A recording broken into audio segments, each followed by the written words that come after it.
Yo guys, so today I'm interviewing Josh Bridgeman. This is just sort of a preface to the conversation. So Josh is a good friend of mine. I've probably known him for about a year and a half now, something like that. And basically he's a very, very good natural bodybuilder and he's done very, very well at that. But in the future he's transitioning to using steroids. And a lot of you might look at that and think, oh, that's a dumb decision. Steroids are bad, blah, blah, blah. But I hope my listeners have more context than that and sort of think about it in a more broad way, because Josh basically has a very ambitious end game goal. I personally think he's going to achieve it, because I think there's not many people that could say that I'd actually believe them, but I actually believe Josh, because he's got the best coach. He's got a very good coach. He's got a very good mindset. He's got the work ethic, and he's got the tools in place, and he's setting himself up perfectly. So yeah, I couldn't think of someone who could do it better. But yeah, I would listen to this. Go follow Josh on everywhere, because you're about to witness some crazy shit right here. And yeah, enjoy the podcast. People are constantly raising the bar. Sacrifices need to be made. What would you guys say are your biggest weaknesses? You are your enemy right now. It's success of life. Just a fucking podcast. So what is the plan going forward? So I know obviously it's 250 test or something. That's like the plan. Yeah. Right? But then So with the whole anabolic thing, I'm just pretty much priming myself for it right now. There's mini putting cut, a little bit back on food. right? Yeah, like a little mini cut, because I've been slamming food for so long now. Like my body was just like, give me a break, and there was no point putting anabolics in if I wasn't going to be able to eat, Yeah. So just a little bit of a pullback, get hungry, get leptin levels back to normal, because they're definitely going to be stifled because I've just been pounding food. Yeah. And then get hyper responsive again, and then almost like rebound out of it with the anabolics. Yeah. And I'm doing like a full blood panel tomorrow. Then within next week, by next week, I'll have that full results. And based off that is what I so if I've got like relatively low testosterone, natural, which I'm actually expecting, because every testosterone test that I've done, I've always had pretty low tests, like on the low end. And that would just mean that I would have a lower dose. So, for example, let's say I've got 15 nanomoles per liter, which is fairly low. So depending what my natural testosterone is, will depend what my supraphysiological testosterone dose would be. So, the lower my natural testosterone is, the lower my testosterone dose will be. Yeah. But anywhere from 150 to 300 milligrams is probably where it's going to be. Probably so around 250. Once you get the results back, you'll sort of decide, okay, this is a reasonable amount, and then go from there. Are you scared, or like what's the thoughts that are going through your head? Like, because for me, it's like, obviously for me, it's like, if I ever do, it'll be in years' time, and it's just not a decision that I even need to think about at this point. It's like I was talking about it with Tom yesterday, and it was like, it was basically like, imagine, like, we used you as an example, like, imagine if everyone who's ever going to get on steroids had done what you'd done, basically been like perfectly prepped for it, like done everything correctly, gotten blood tests, trained smart for 7 years, like, geez, I feel like, and even people in the IFBB now, it's like, this is why I'm fucking excited to see what you do over the next few years, because it's like, I don't know if many of them have set themselves up the way that you have, and it's like, man, that's what I'm telling myself. Yeah, what I'm clinging to. I'm thinking like, I just want to do it better than ever, and and even because 5-10 years ago, the information there on what dose you should even start on wasn't there. So I'm hoping I've got everything in my corner to be able to do the best I physically can. Yeah, because I feel like the knowledge is all there now. It was definitely. There's people educating, like, and that can kind of, I feel like there's very few stones. Well, there's obviously still stones unturned, but there's a lot more unturned now than there used to be, and I feel like not many people are looking under all the stones, if we keep going with that analogy. Like, but what are your feelings like? Like, I can't.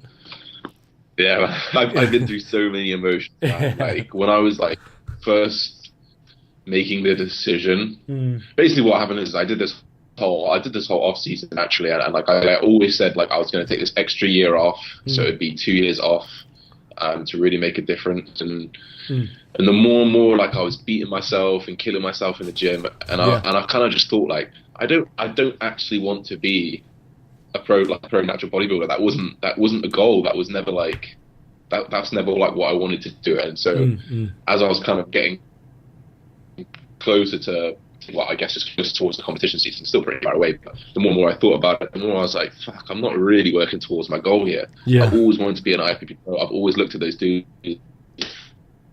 Wow, I just can't imagine what it would be to live like that. That's always what I've thought. I've never been.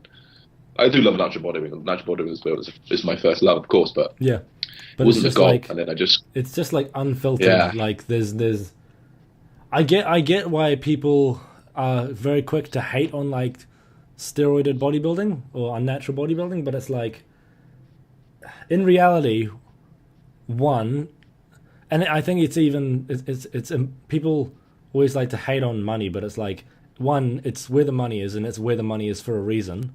Like people, you can sometimes you can look at a natural bodybuilder and wonder if they lift, and it's like and that's the thing. It's like if you go and look at anyone in the IFBB, it's like you're not going to be questioning, like, or very, very rarely, like, I don't know. Is that sort of like, do you feel like it's just like, if you actually want to make it as a pure bodybuilder, obviously you probably still want to coach, but it's like, you can be a great natural bodybuilder, but it's just like for you, do you feel like the passion is more, or you don't see, like, I think a lot of people, especially in the natural community, They say they have respect for the steroid people, but I think there's still an undertone of, it's like people who don't smoke cigarettes or people who don't smoke weed about people who smoke weed. It's like there's an undertone. Do you feel that? I know what you mean, man, because honestly, like, I was that dude. I was actually that dude who was like, oh yeah, but he's on steroids, you know? Like, I was that fucking dude, like, you know, whatever, like, you know, my mum would show me this picture of this guy, I'd be like, yeah, he's on steroids, you know? And I just, like, dismissed it. I was that natural dude who did that. And I was, like, all about natural bodybuilding, but the more and more I realized that it's not going to take me to where my dream is, the more and more I had to kind of face the music and be like, no, reality check. You've been doing it wrong. You shouldn't have been demonizing these people who are working just as hard, you know? Do you wish you would have gotten on it sooner? Like, are you glad it's going to happen how it has, or? Yeah. I'm so glad it happened how it is. It's the amount of pressure that's been on me, and you know, the amount of pressure that's been the amount of pressure that's in the industry to go on steroids. 100%. Like, I'm so happy that I held for so long, you know? I was lucky in the fact that I guess our generation, or my generation, I'm a bit older than you, is lucky in the fact that I had a life before social media. You know, I didn't see all the fucking big bodybuilders. I never obsessed over these dudes every single day. I'll just see them like back from school. I feel like I'm quite lucky as well, because a lot of my intro into bodybuilding I think I was lucky to get through to listen to quite educated people.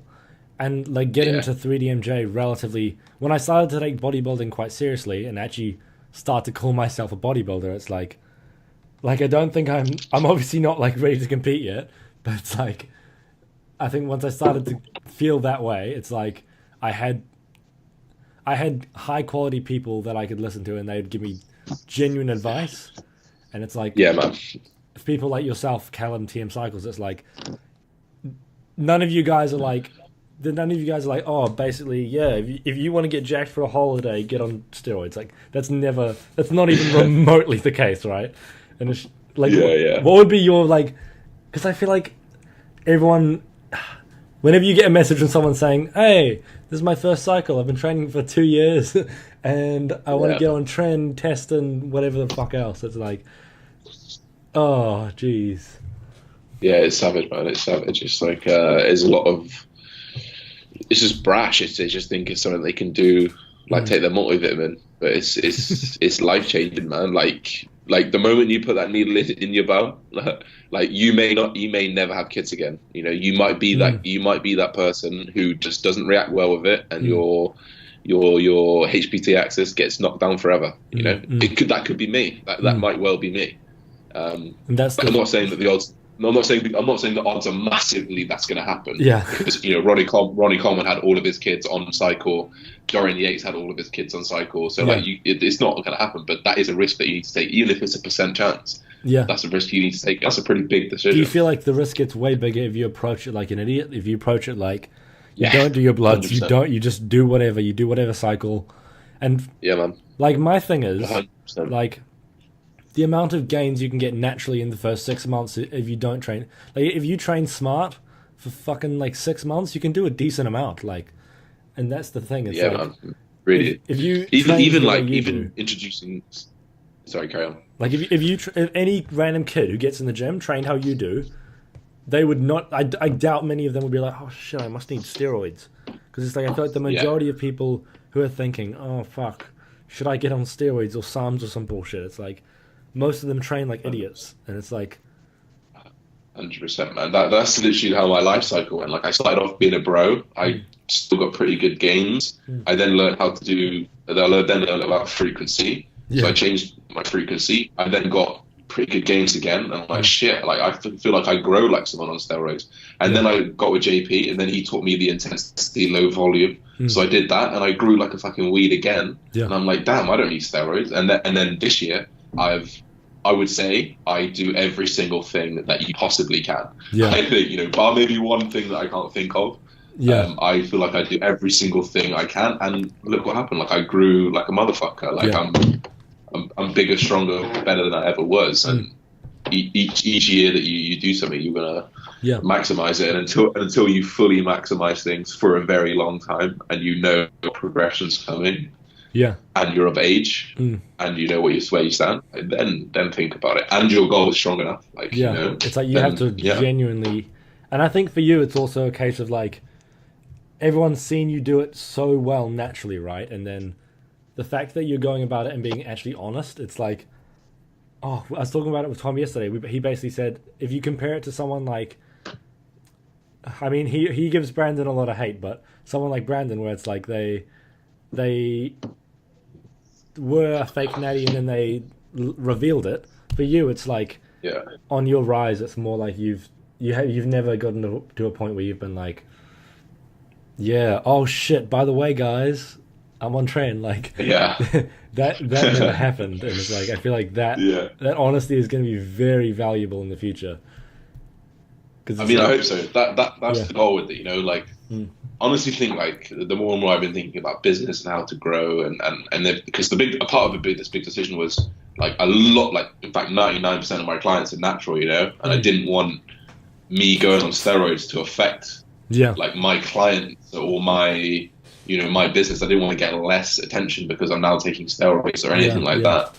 And actually, like, I'd just love to be that guy who can teach you how to maximize everything naturally and then take you over to the assisted side. Yeah. And show you how to transition properly. Because it's like, this is why I like, the moment I found 3DMJ's content, my mind just blew up. It's like, you, AJ Morris, 3DMJ, it's just like, holy shit. Because like I was training like an idiot. I thought I had reached my genetic potential for some fucking dumb reason. Like I was like 65 kilos. Like I'd gained like 15, 12 kilos, but still, like, come on. Like, you're joking. Like, for fuck's sake. I don't even know if there is a genetic potential, dude. Like, that's the thing. I think the moment that your genetic potential stops is just the moment that your hormone balance doesn't let you to go any further, But until that point, I can say you're just improving. Like, look at the Godfather, man. Like, he's unreal. He's unreal. Like the density, it's the fucking thickness. crazy. And you look at what Nunes is planning. It's like 5-year bulk. Like, are you serious? Like, geez. I mean, man, like, that's the thing.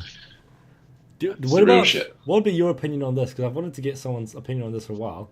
So I've been bulking for like, it hasn't been full consistent bulking, but it's been pretty consistent. Like, we're talking nearly like 20 kilos gained. But I'm at a point, and you can probably relate to this. And this is why when I'd see your stories, I'd be like, fucking feels, bro. Like, whenever you'd sort of be like, oh, like, basically, I'm at a point where it's gotten a bit better recently, but I just hate food. Like, and I don't want to eat anymore. And then everyone around me is like, oh, I love food. And I'm like, how the fuck? I just What's your like logical solution to that? So if you have, let's say you're my client, what I'm going to run you through is food choices, satiation techniques. You know, like we can salt meals to make them a little bit more satiating. Right. Talk about digestion, and if that's all fine, and the food choice is great, and micronutrient density is fantastic, and fiber is great, and digestion's good, you don't get stomach problems. You're training hard, you're progressing, but you just fucking hate food, and you can't eat more. We're gonna pull back. We're gonna pull back because you can't eat, you can't grow. You know, if you can't. Yeah. Like, I know that point when you can't even force feed yourself anymore, you know? Yeah. And even now, like, because I've had my pullback, I've taken off 1,000 calories each day, any day on training day. I'm still not hungry. I'm still struggling on days, you know, because my hunger hormones are out of whack still. And I'm only eating 3,600 calories, but I feel like I'm eating 4,500 calories still. Yeah. And really, it's only going to take 3 or 4 weeks. It's going to take 3 or 4 weeks for those hormones to come back in. Right. And then you just rebound straight back up, you know? And in 3 or 4 weeks, you lose 3 or 4 kilos. None of that is going to be muscle because you're going to be training good, eating regular protein, eating variables, and you're just going to be losing body fat, really, because the only time you really start to lose muscle is when you've been in an extended deficit for a very long time. So would you say... Well, my thing is, like, I had a similar opinion from Steve. Steve from Revive Stronger, he basically said, pretty much, like, he said, not a mini cut because it's too aggressive, and I've never cut before in my entire life, and I've never even, I've never gone, well, I've accidentally lost a kilo, but I've never intentionally done that. Right? So it's like, yeah. Especially for people who have never cut before, would you say a relatively reserved cut, or do you think just go back to not even track, personally, I'll just go aggressive, man. I know Steve thinks one way or another, and I love what Steve does, but like literally 3 or 4 weeks fairly aggressive. Yeah. What would you deem aggressive? What are we talking, like 600 calorie deficit? Because when I talk about cutting, I literally know nothing, right? Like gaining muscle, all that, I can get my head around that, and like volume, intensity, frequency, I can get my head around that. But anything to do with a deficit, anything to do with cutting, I have virtually no clue. So when it comes to like choosing a deficit, you can't really choose a deficit. You know, like you don't know what your maintenance is. We got metabolism is adaptive. You know, if you're eating 4,000 calories for an extended period of time, eventually you're going to stop gaining weight. You know, then that's going to be your maintenance. So as soon as you drop to 3.5, you're going to start losing weight again. So really, all I would do is just take it from where you are right now. I don't know how many calories or anything, but like take it from where you are right now, take a good old chunk off, and just see what happens. Right. You know, we've got time. You're in no rush. You don't need to be like, oh my god, I need to be in this 500 calorie deficit, or this isn't going to happen. No, we'll find the deficit. We'll find it. You just got to take time. You know, so take 500 off to start, see what happens in a week. Probably drop a little bit. If nothing really happens, drop a bit more. You know, and then eventually you'll find that perfect deficit where you don't feel too shitty, but you're pulling back weight enough. Yeah, because I would get the same sort of thing where I could spend a whole day. Not like I wouldn't eat until like 2 p.m. and I wouldn't even feel hungry, and it's just like it's at the point where I was like, bro, come on, like, fuck. It was just like right now it's not too bad because during exams I basically pulled back, deloaded, didn't really eat too much.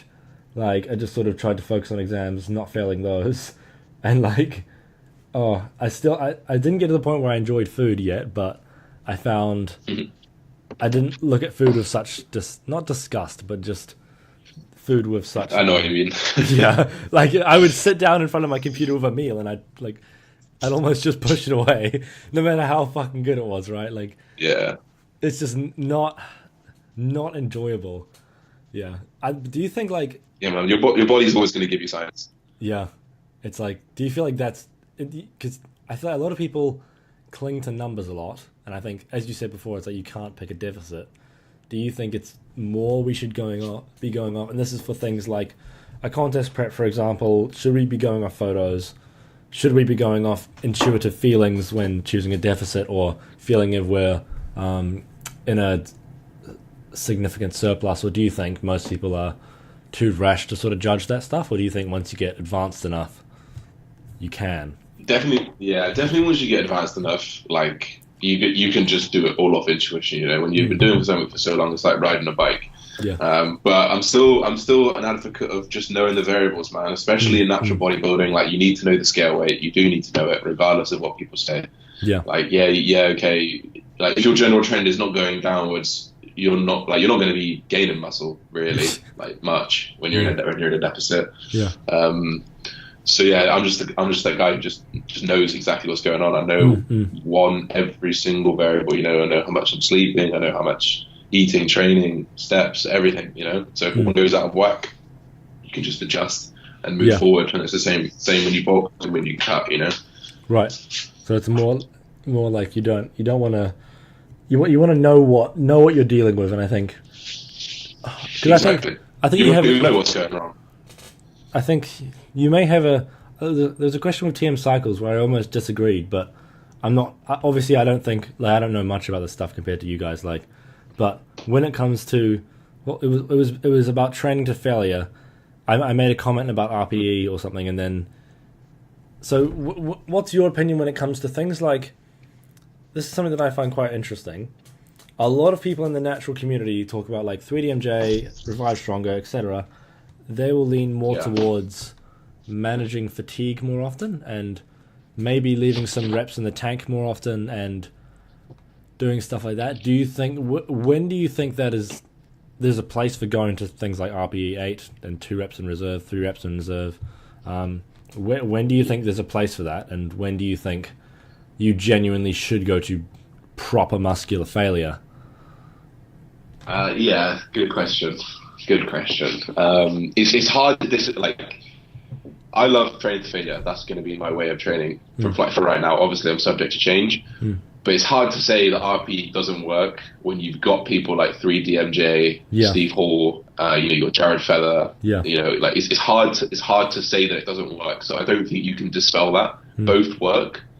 I just think it is a case of managing fatigue, and I've never had a problem training to failure, and I feel like I've grown more than anything off training to failure. My problem with RPE, or my only problem that I can see with RPE, right, is from a coaching standpoint, is fucking difficult to teach someone what 8 out of 10 failure is. It's really difficult. True. Like you need to have been training for a while. I don't doubt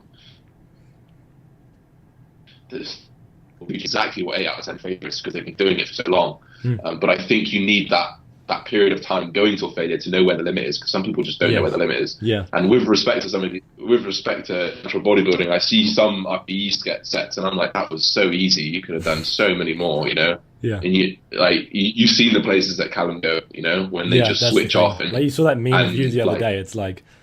Yeah, and I feel like you know what I mean. Like, how do you work three reps back from that? It's pretty difficult to know. Like when what was it? It was whenever I'm with my friends in the gym, and if they ever make fun of my noises or something like that, or whenever I'm like making weird noises or making an ugly face or some shit, it's like if you're not doing that, then it's like that's the issue. Like that's the exactly. Thing. Like, exactly. Oh. Another thing with RPE is when you do have those bad days, which will inevitably come, maybe sleep's off, food's off, whatever it is. Right. I find it even more difficult to find like an 8 out of 10, because your 8 out of 10 for that day might be different for another day. Right.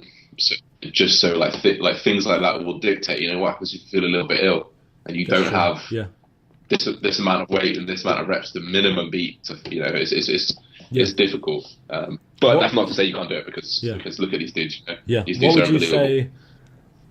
Do you think what would be your preferred method? Would you say, and when would you say to not go to failure? Because I think. Yeah, good question. For example, Steve.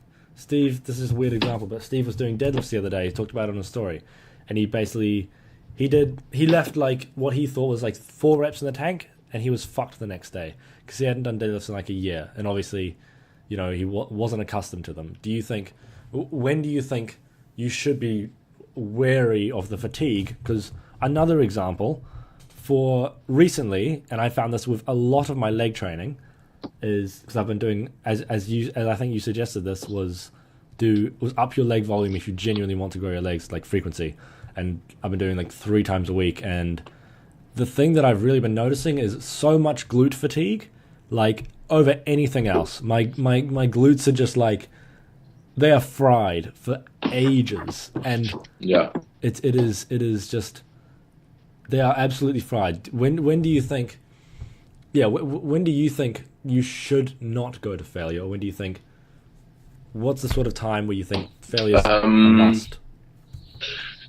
So I definitely pull back on, like, I think it's individual. Like, I have never had a problem with recovery. If I'm super sore in one certain area, for example, your glutes, I would hazard a guess as to maybe that's exercise selection. Yeah. And maybe get a little bit more tactical, because I could put you through a leg workout and I could just make you not be able to walk from your quads and you wouldn't even feel your glutes. Yeah. You know? That's Like, so maybe there's a little bit too much glute work in there. Yeah, I think it's something to do with my structure, because exactly. It could be anything, you know. I'm looking into getting I've neglected getting lifting shoes for a long time because I thought, I don't squat, so I don't have the right to get them.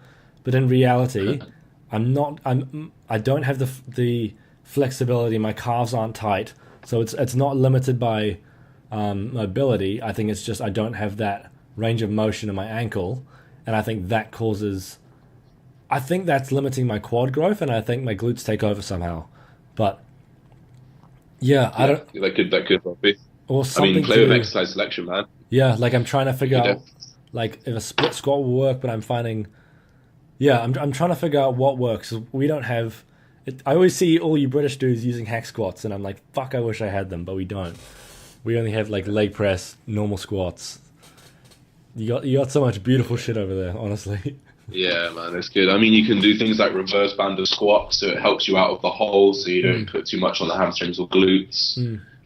Same with the Smith machine, you can reverse band that, so it just helps you out. Like different strength profiles, you know, you want that weight to kick in when the quad is kicking in, versus the glute, you know. And in terms of like when you shouldn't go to failure, I generally pull back on it if people just can't get to that place. If they can't get to that 10 out of 10 failure, then they need to accrue more. They need to accrue more volume. Right. And sometimes it's very hard. It's very hard to teach that. While what kind coaching, of you know, if I'm with them? Do you feel like there's a certain kind of person that just can't get there? Like, because I find for myself, I can usually get there, but there's times where I'll notice myself not get there or not be willing, like, not be willing to push myself as hard as you did in that meme set or whatever. It's like that. For those listening, it's like a video of Josh doing rows, and his face is like, he looks like he's getting tortured. Like, it's just like you can tell he's not leaving anything in the tank. Yeah, I don't know. Maybe it's just like preference, you know. Some people like to leave everything on the table, and that's what I notice, you know. Like the people who don't like to leave anything on the table don't. You know, the people who don't want to feel like, I like to feel like a truck hit me, you know.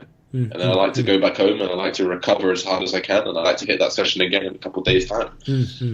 But some people just don't like that, so don't do it. You know, there's so many ways to grow muscle. Like, you don't need to be ignorant as to the fact that one way is right and one way is wrong. Yeah.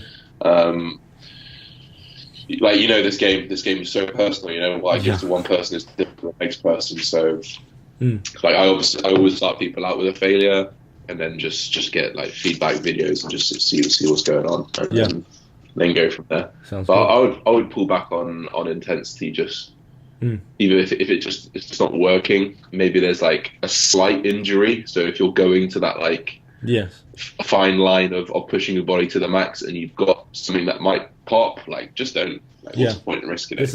You're injured. That's exactly why I don't go to failure, in isolations I will commonly go to failure, but in something like a heavy compound, it's for me it's not worth it, because one, you've got my back, two, you've got like my wrists, and those are pretty much the only main issues for me. But it's like, if I fuck it, I fucked it's like I fucked my career options up. So it's like, and you can look at people grow with not doing that, but then it's like, as you said, it's like there's so much in this game. It's like there's so much context needed for everything, and it's like Yeah, You exactly. you can never That's say why I hate one generic thing's best. questions. Yeah, it's like you can't fucking, you cannot say anything's the best because it just fucking isn't.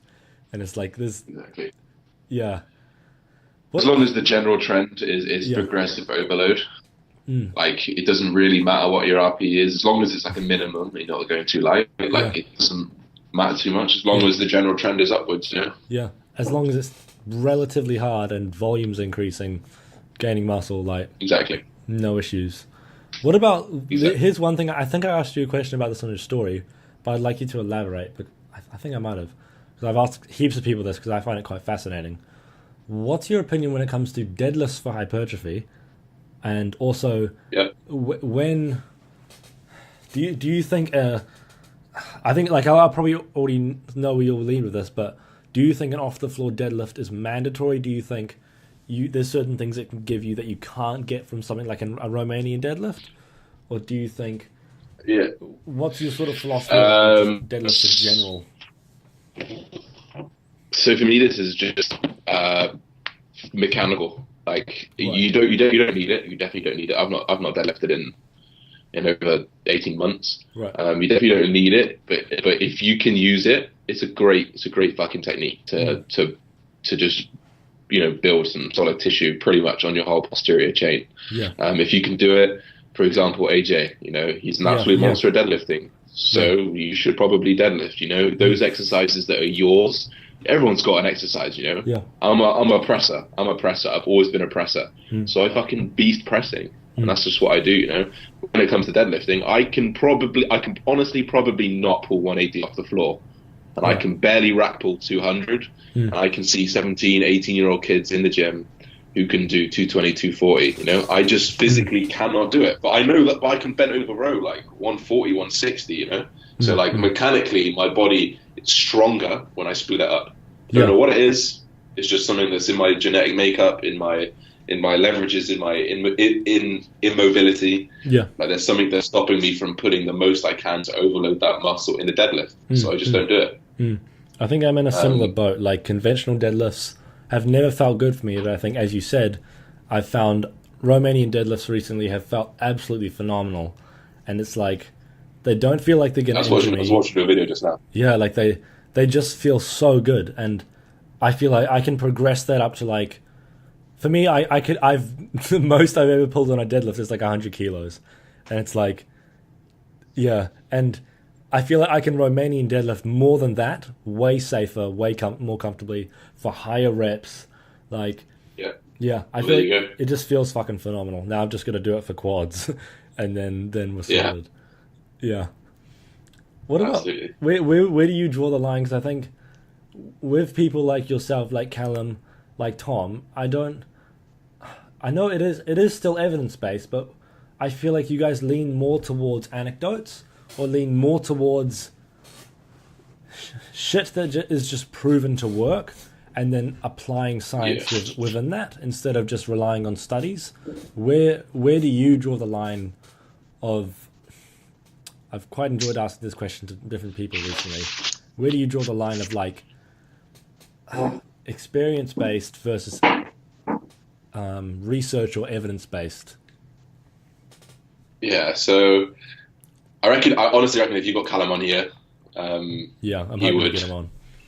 He would crush that question. He would show you that every single thing that he does is pretty much fucking science based, man. Like when he goes through the reasons why overload here, we think about digestion here, why we sleep here, why we take fasted blood glucose, why we do HRV. Like everything he does is based off known studies. Like so and he would say that it's not some bro science. And I definitely agree with that, because it's like you see his rationale, and it's like, fuck, there's very few coaches that I've seen think at that level, and just the results that he's got. Yeah, man, definitely. And I think it's 90% science based, 10% anecdotal, and that sprinkling of anecdotal is individual. It's that individuality, Right. And every single week, we've got that core, that spine that we refer to, that we know is evidence based.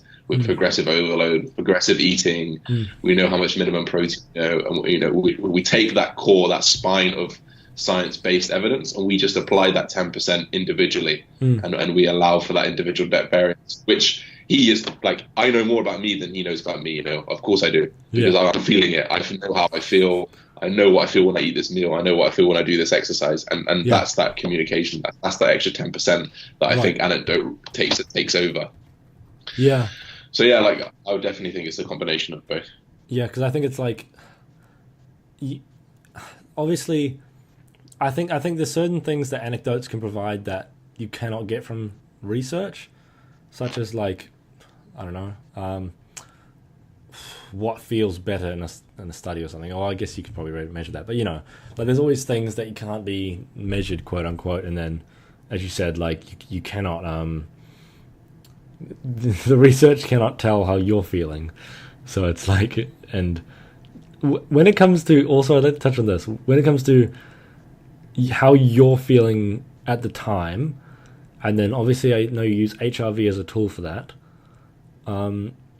When it comes to recovery, you talk quite a lot about that, and I don't know if it was you who said it, but I think it was Steve. He said you don't gain muscle breaking muscle or something. You gain it recovering from lifting weights. You don't gain muscle lifting weights. You gain it recovering.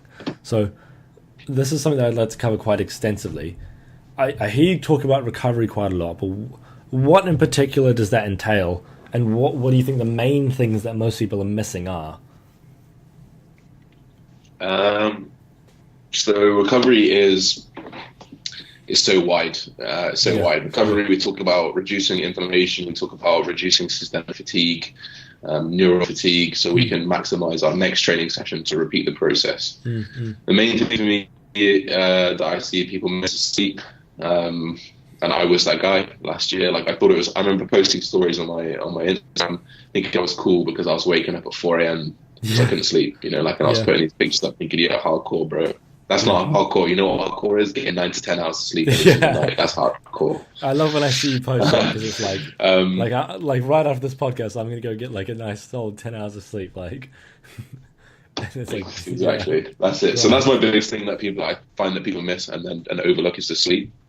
But recovery comes in the form of making sure you eat enough protein, maximizing your macronutrient split, so we can optimize carbohydrates a little bit better, implement a few more fats on rest days. We foam roll, we stretch, we prime our bodies for the next day. We get massages when we need to, like chiropractic adjustments when I need to. I get ice baths when I need to. When it comes to things like ice baths, stretching, foam rolling, etc., when would you do, say if you had big leg session the next day, would you do it the day before? Would you do it pre, or what would be the sort of practice there? Just do it when you feel you need it? Or? To a certain extent, but I wouldn't foam roll or stretch anywhere near a workout, because we do actually want to we kind of want to be tight, to be honest. We don't really want to be like super loose, and so it kind of crunches me up when I see people doing deadlifts and they're like rolling out everything, because you want to be tight. You want to be like a spring. You want to be able to load that muscle as much as possible, and keeping it loose and flexible isn't necessarily going to do that. Also, I would say that foam rolling is probably only useful when you've got build-up of scar tissue, build-up of maybe just some muscle tension. If you're feeling fairly good, you probably don't need it at all. So usually I'm only foam rolling twice a week, and it's on a rest day. Right. So it's just, would you just go over what feels like it needs it? Yeah, exactly. So I'll do a full body, but then I'll spend less or more time on what is tight or what is sore, and I'll go until it's not. And then we just sort of auto-regulate as you go. Exactly. Yeah. And then what about one thing that I think you talk about quite a lot? Again, we talked about it a little bit, but sleep. Because I don't know if you saw, but I picked up some blue light blockers. I think I need to get some more because they don't fit me at all. Yeah. I think my head's too small. But like, is that the sort of thing? And what sort of things do you think can actually make the biggest difference of sleep? Because like, even if we don't even look at this from a bodybuilding perspective, I think just from a business perspective and from a productivity perspective, I think especially people around my age are just brutalizing their sleep, going on their smartphones till 1 a.m., waking up late. Yeah. Like, and it's just like I love the way AJ Morris puts it, the pre-bed window. Like, and people don't respect it. Like, yeah, it's true. what are the things that you think actually make a difference and actually like fucking matter? Yeah, I think mindset is more than anything, knowing that you're going to sleep now and this is the time to switch off. Nothing is going to change your brain from whirring around. You know, like the amount of times I've got into my bed and just thought, I'm just going to go through Instagram. Oh, I'm going to look at this now. Oh, I'm going to look at this. And gone down the rabbit hole of maybe learning something or listening to something or doing that, and actually just separating that time away. No, that's daytime. You do that, you know, when in the evening, sometime when you're chilling out. And actually knowing that, okay, I'm prepared for bed right now. Because as soon as you make that mental change of going, okay, I'm going to sleep because I need this sleep to recover, or I need this sleep to be productive and feel good at work the next day, I think that mindset change, and I think that's going to cause more benefits than anything, any of these blue light blockers, any of these things. I don't use blue light blockers. Like, I don't do any of that stuff. I use flux on my laptop. Yeah, I definitely think it will help. I definitely think it will help, but it's not essential. It doesn't come before things like not going on your phone routine. 10 minutes before you try and go to sleep. Yeah. Shit like that. Exactly, yeah. You know, and going down the rabbit hole and thinking about your life problems, you know, no, that's a separate time. Do that when you're active and productive and you can actually do something about it. There's no point sitting up at night wondering about what you're going to do tomorrow when you got to sleep. When would be your main times to like sort of actually think? Because I find a lot of times for me it'll be in conversation, like whether it's on a podcast or whether it's just in a deep conversation that I get in. I've been getting in a lot recently, and it's just like that'll be my time to sort of hash out my thoughts and think, oh shit, what do I actually think about these issues, whether it be bodybuilding, whether it be life, whether it be politics or some shit. When would be your time to do that, and how do you think? Because I think something I quite like about the content you produce is you have quite nuanced opinions, and like I just made a story about this, and it's just like that's something that I've really come to value in people quite recently. Is like, if you compare it to a lot of people, they have these unnuanced opinions that have no real depth to them. How do you think you go about sort of getting that nuance, or getting that actually like thinking about what you actually believe, instead of just chirping out what 6 other dudes say? That's research, man. That's research. Listening to those thinkers, listening to those people who make you think, I wasn't thinking about that before, you know, and thinking, just trying to get into their mindset and just question everything always, because you're always going to be wrong eventually, you know. Like I've always said that on my Instagram, my YouTube, is that I'm probably going to say something wrong. Call me out, correct me. Okay, cool. I'm wrong. Here we go. Now I'm right. You know, like. I think just being open and being vulnerable and letting yourself be wrong, and not being afraid to be wrong, and not being afraid to speak out and say these opinions, these nuances, because I think getting called out on them is the best thing that can ever happen to you. Yeah. Like, why would you want to go through your life being right the whole time? Yeah. Fucking hell, you're not going to learn anything, you know, or at least thinking that you're right the whole time. You're not going to learn anything by doing that. But the best thing for me to kind of think like these people, or to do that, is just to listen to them and listen to how they talk, and podcast is my medium for that. What would be some and then just things you'd recommend, like some places, some podcasts, some audiobooks, some other channels of information that you'd recommend? So I love the guys at Mind Pump. You ever heard of Mind Pump? I believe, I think it rings a bell. So those guys are... There's like 3 separate dudes. 3 of them were all trainers. One of them used to be an IFBB pro bodybuilder, and now they're building this huge monster that is Mind Pump, and it's actually pretty big. You should definitely get onto their movement, because it's huge now, and they've got a huge podcast medium. That's their biggest medium, and the way they think is just, it's unreal. It's unreal, and that is honestly, I think those are the 3 people that actually made me change my way of thought. Right. So I can't recommend Mind Pump enough, to be honest. Yeah, I feel like for everyone, it's like you'll get that one person where you're like, all that group of people that just completely changes the way you think about a certain topic. Yeah. Like for me, it's been like 3DMJ Definitely. and Jordan Peterson. Like those two people have just blown my mind wide open, my mind wide open about so many things. Is there anyone like non-bodybuilding specific that you think has really sort of? Because I think you obviously Joe you're a Rogan, bodybuilder, man. right? Yeah. Joe Rogan. What is it He, specifically? Like I find when I listen to him, So just he- the whole I love the way basically he saying, he like, describes fuck it. He's just like, I'm a dumb person, but learning from smart people. You know, like he is like the average American, was brought up just being a fighter, never really probably ventured much out of his own mindset and the others around him. And he just kind of started having conversations with people, man. And now the way he looks, like what he used to be like adamant there was no space landing, adamant there was Bigfoot, adamant that there was all these things. And now he's just like, I don't know, like that might happen, but that might not have. And that's that change of that solidarity thought of this is what it is versus no, it might not be that because nothing is how it seems in this world. Yeah. And him making that change from just like American to actually open-minded individual, Yes. like that process was pretty inspiring to me because he's like the average dude, you know. Yeah. And he can. What's amazing about him is he relates to every single person in the world versus me, who's mainly bodybuilding, you know.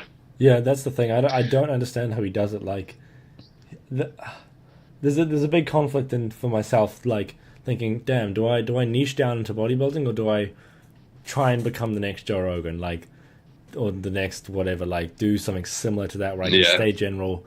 Just like, because it's like I'll get into a conversation with someone about fucking anything and I'll just be like, my mind would be like blown wide open, and I feel like I don't know. It's made me think a lot recently, but one thing that I think is like, I feel like you might relate to this quite a lot is sort of the concept of ego. I don't know. Have you read Ryan Holiday's book Ego is the Enemy? I haven't, no. Oh, it is fucking phenomenal. Like, especially in the gym. Obviously, ego is a big thing, but it's like, it's not just managing ego. It's like management of.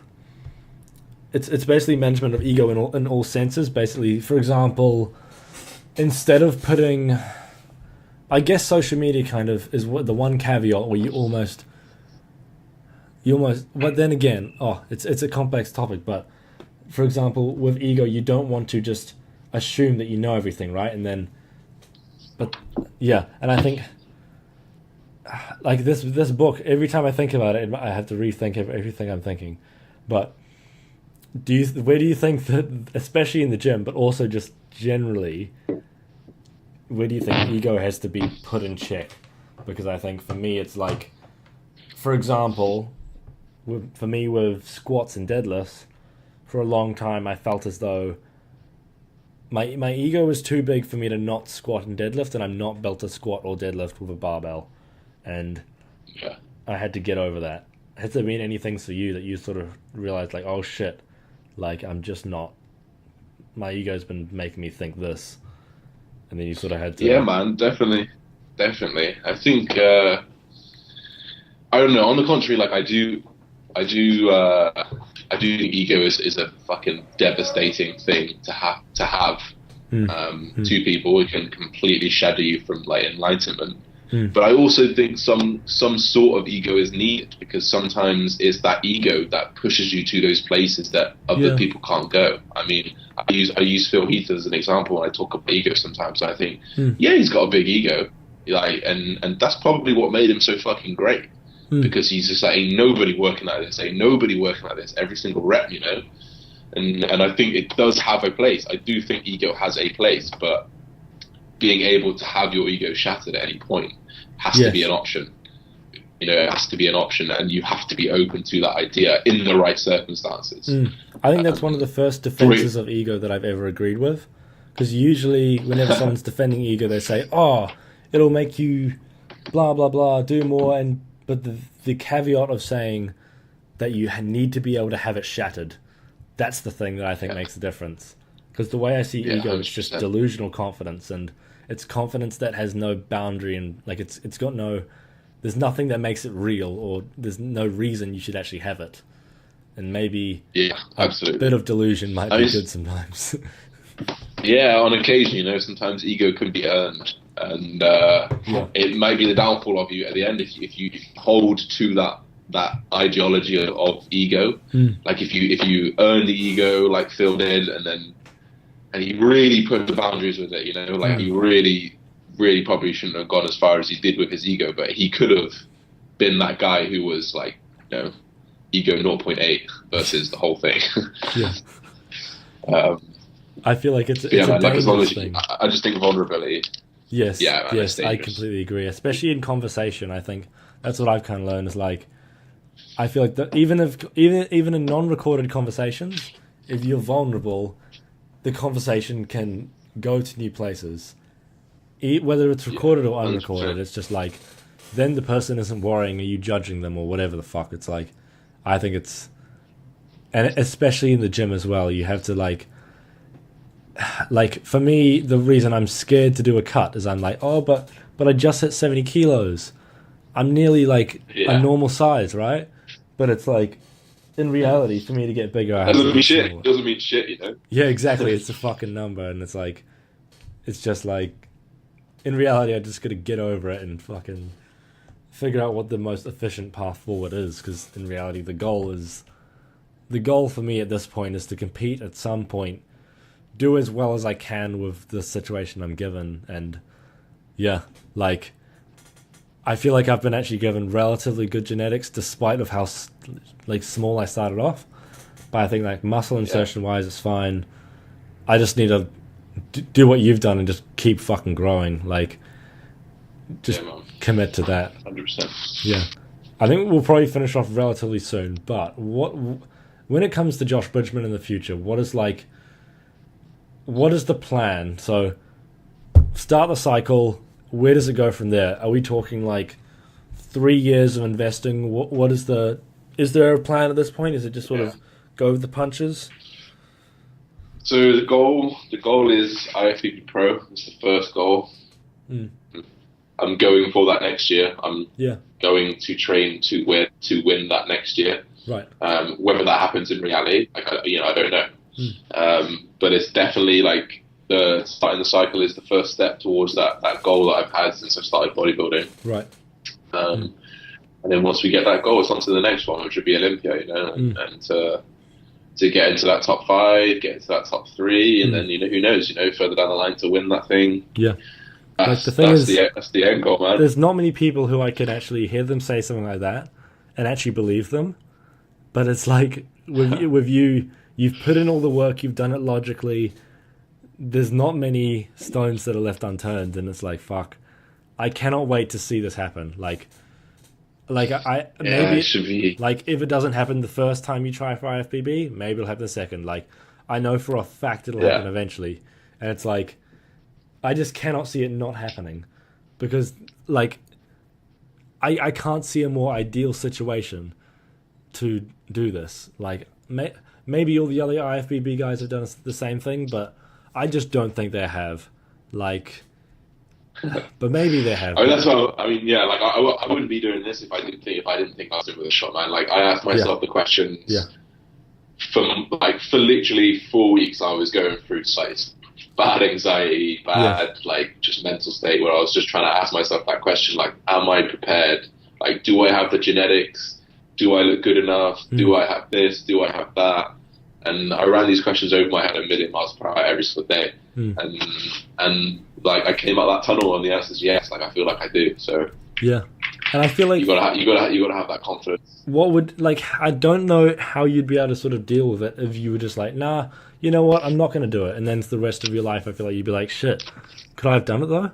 Like, that's the thing. You know what helped me with that situation is I was on holiday with my mum. We were in Venice in Italy, and we were just like, you know, standard mother son chats, and she said, and we were just talking about the bodybuilding, and she obviously knows about my steroids. I'm pretty fucking open with my mum. I tell her everything. Yeah. She's very, very, very chill. Thank God. And she just sat there, and she's sort of that age now where you know, she's 64 years old. She's lived a long old life. She's done a lot of things. She's got her regrets. She's got her things that she's glad to do. And she said, you can't be on that deathbed and you can't say what if. You just can't do that. It's just the worst feeling in the world. 100%. And then that's when she just said, like, I think you should do it. Like, I think if it's what you want to do and it's what you want to do, you've got to give it a shot. You've just got to at least say you tried it.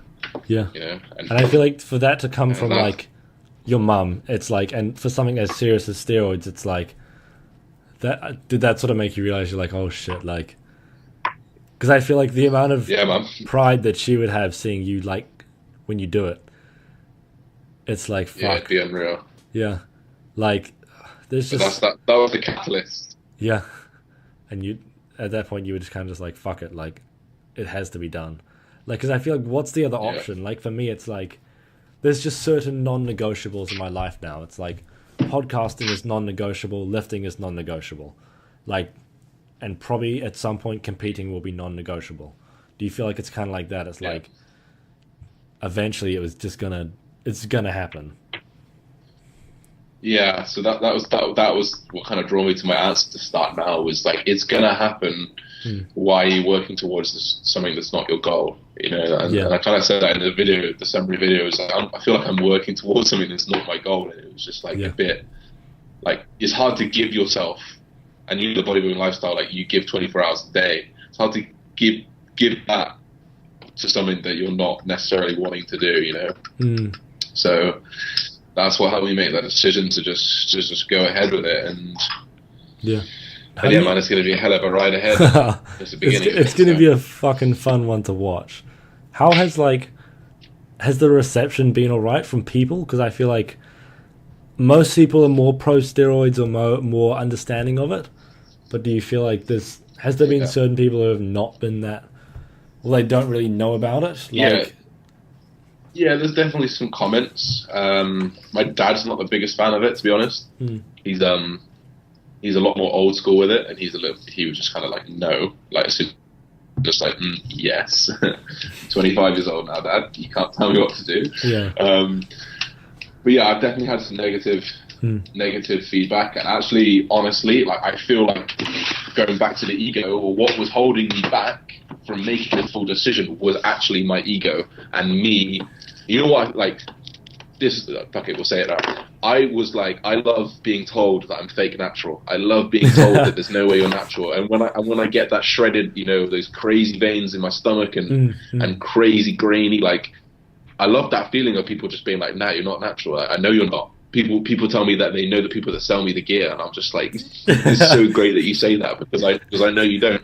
And what was holding me back so much and thinking, okay, I'm going to do it, was because when I do it and I start it and I get into that condition again, people are going to say, oh, it's the gear, you know, oh, it's this, oh, it's that, and it's that. It was my ego that was like holding me back, and it was a real fight for weeks. And I was like, why do I care what these people think?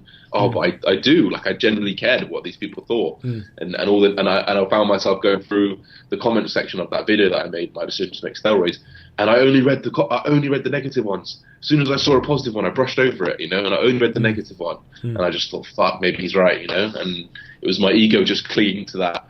Oh, but people's opinion of me is either going to drop, or they're going to brush away my hard work for he's taking steroids. But, you know, after, you know, some amazing help from my girlfriend, amazing help from my mum, like, I can brush that away, and I can wholeheartedly say that the physique that I brought naturally, or the physique that I have had naturally, is really, really, really good, and I can be proud of that. And taking the next step, the next step isn't going to take that away from me. When I look at your physique, I'm like, one, like, I kind of last stream we prepped was like a year ago or so, maybe a year and a bit ago, and it's like the physique that you brought, like, if I achieved anything near that, I'd be pretty chuffed. And it's like, then you consider that you've got the variables down, and it's just like, the thing is, it's easier to say don't give a fuck what people think, but in reality, you're always going to have that little thing in your back of your head, like, caring. But like I used to get a lot of comments about me starting this podcast, and they'd be like, oh, fuck it, like, what a loser, blah blah, interviewing random cunts. It's like, But at the end of the day, it's like, fuck off. Like, the majority of people who say anything negative about anything, I hate the word entrepreneurial, but entrepreneurial, like, the majority of them, and this is what pisses me off about so many people our age, it's like, fuck, they just watch Netflix, don't care about anything that fucking matters, and it's like, they have no passions, and then they choose to hate on others for doing shit that's actually hard, extremely emotionally draining, and they actually have a passion for, and it's just like, fuck off, like, genuinely, it's fucked up. It just I know, but they don't even deserve this, though. You know, they don't even deserve us talking about it. No. But it works, you know, because we have. Because I want to change them, though. It's like, fuck. I want them to realize that they're wasting their fucking lives, because it's like, oh, Jesus Christ. But that's what you're doing, bro. Like, that's what you're doing. In my opinion, this is what you're doing right now through this medium of podcast, and like, I feel like that's what I'm doing, or that's what I'm trying to do. And that's the goal, you know. Because maybe one person will click on this podcast, and they might accidentally skip to this part that we're talking right now, and I'd be like, oh fuck, that's me. Even if it's one person, that's one. And that's the thing is, this conversation will be like on the internet for a long time, right? And then it's like, say it doesn't get a lot of views week 1, okay, but then say in 20 years, when I've been doing this for 20 years, the amount of kids that it'll continue to influence, that's what I hope happens. And I feel like the epidemic of, I hate calling it, well, I don't know if it is an epidemic, but the issue of kids having no fucking passion and caring about dumb shit, I feel like that is getting worse, and I feel like it's getting polarized, right? You're getting people like yourself that actually have something to be passionate about, drive extremely hard to get there, and then you have a lot of people who just live for the fucking weekend and like work and hate their lives, and I'm like, are you fucking kidding? Like, how I don't get how people can even consider it an option. Like, maybe, I guess, but then I guess I was talking to my friend a while ago, and I've come from a pretty privileged position. I've never had too many worries. And I guess I was wondering if it's my privilege that's allowed me to think this way. But then, because his dream is more to get a good job, but just a normal job, do well with it, and support his family. And I don't know, I feel like, for me, I want to genuinely impact people, and like, I don't know, maybe it's a whole different game. Yeah, man, definitely is. It's just like, fuck, there's so much shit with this kind of stuff where I want to make a difference, and actually like have people change the way they think, and like go after shit that scares them. Because it's like, for me, when I look at bodybuilding, it's like, if I could ever win a natural show, that'd be me. Like, that's me done. Like, holy shit. Yeah. Even if it's like a local show, unreal. Like, for me, it's like, holy shit. That'd blow my fucking mind. Time and consistency, bro. Yeah. Time and consistency. Just basically, like, you've already put the blueprint down for me. Just gotta follow it, do shit properly, not get injured. And be the most relentless motherfucker in the room. Yeah. Yeah, and not trained to RPE8 in some context. But do you have any closing words? Just thank you, man. Thank you for having me on. No worries. Where can people find you, Josh? Where can people find Instagram, YouTube, etc.? So I have a YouTube channel, Josh Bridgeman Fitness. I talk about anything and everything, my lifestyle and fitness, health and well-being. I do a lot of health tips. Considering we're not in an essentially healthy industry, but I do a lot of health tips on Instagram, Josh Bridgman, and a podcast I also have called Bridging the Gap. Thank you guys so much for listening to this episode of the Student Side Hustle.